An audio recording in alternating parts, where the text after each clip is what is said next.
Are you considering visiting Rocky Mountain National Park in November? Well, then let me fill you in on a few things. The autumn leaves have all fallen, leaving barren trees and brown grass. The elk have finished their dramatic mating season and have gone back to peacefully grazing in the meadows. Trail Ridge Road and Old Fall River Road, which connect the park, have closed for the season, making it very difficult to visit both sides of the park. Besides this, the cold November winds tend to howl really strongly at this time of year. So you might be wondering, is there any reason to visit Rocky Mountain National Park in November? Well, stay tuned.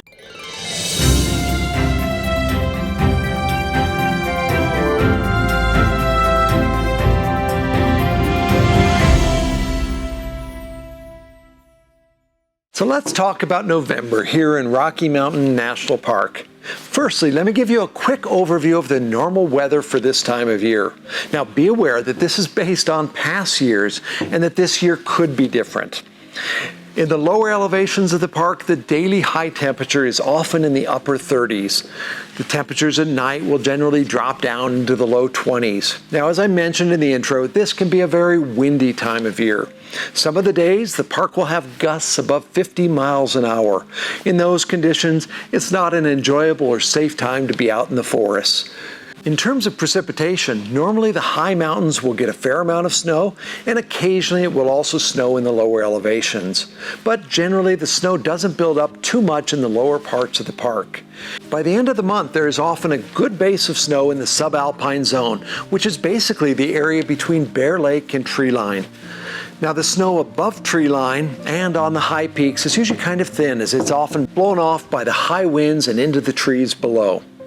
So you might be wondering, well, if that's the weather, why should I come in November? Well, one of the things I love about November is that during the first half of the month, there's usually very little snow in the lower elevations of the park, especially in those areas below the elevation of Bear Lake. Some years, even higher elevations can be snow-free. Now, what this means is that the trails can still be great for hiking. And I especially enjoy how quiet they tend to be in November. You can usually hike to places like Mills Lake or East Meadow or Thunder Lake and quite often have them all to yourself.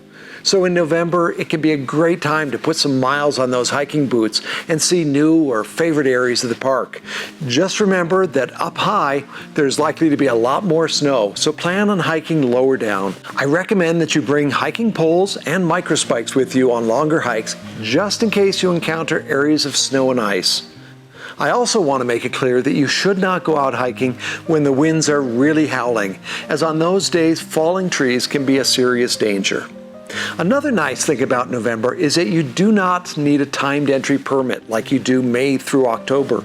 Simply drive up to the park entrance and either show your park pass or purchase one there. Now, the park visitation is a lot lower in November. The one exception to this is the week around Thanksgiving, and even then it doesn't get crazy busy like other times of year. During most of November, you won't find long lines to enter the park, and you can come and go without difficulty. You'll find that the rangers of the visitor centers will have more time to talk and answer your questions. Everything just has this more relaxed feel to it once we reach November. Now, probably my favorite thing about November is that there are so many amazing sunrises and sunsets. At this time of year, there seem to be more clouds in the sky, leading to more opportunities for great morning and evening light.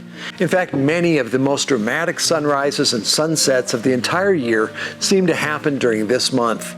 The sun rises just before 7 a.m., which I consider to be a very humane time for sunrise. And then just before 5 p.m. it sets, allowing you to see the show before dinner.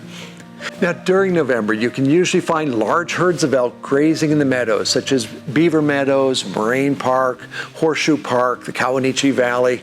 You're also likely to see mule deer grazing alongside the road on the edge of Deer Mountain, just up a little ways from the Beaver Meadows entrance. Now, the moose are rarely seen at this time of year. This is their mating season. Unlike the elk, they are much more private, and so they move into the forest for this period. In November, the lakes of the park begin to ice up, which can be very beautiful.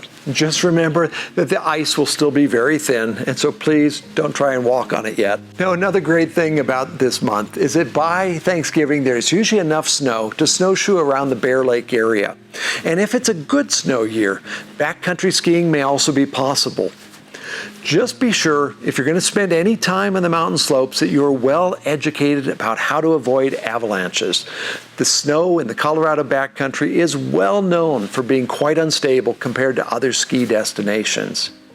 Well, in short, November may not have all the dramatic beauty and wonderful weather that some of the other months do, but there's still a great deal to enjoy. Now, if you find yourself in Rocky Mountain National Park in November, stop by my gallery to warm up and to say hello. Well, thank you so much for watching. I'll see you all again soon.